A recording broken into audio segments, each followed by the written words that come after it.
Paano magpalit ng password sa ating Gmail account?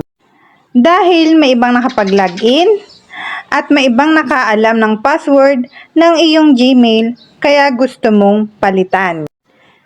Kung isa ka sa gustong magpalit ng password sa Gmail, tapusin mo lang hanggang dulo para maituro ko sa iyo ang step by step.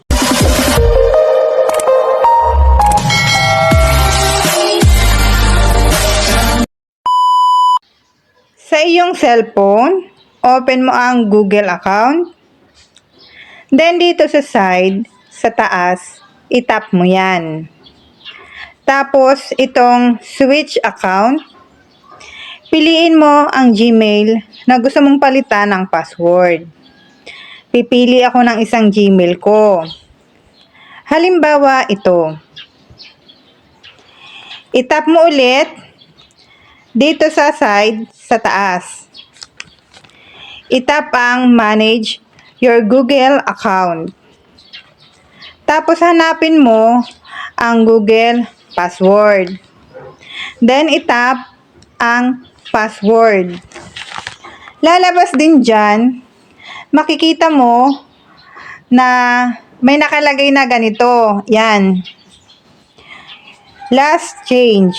Kung kailan mo huling pinalitan ang iyong password sa Gmail mo. Lalabas yan dyan. Tap ang password. Then ito. Dyan ka nagagawa ng new password. Bagong password para mapalitan mo na. Ayan, new password. Then ito, confirm password.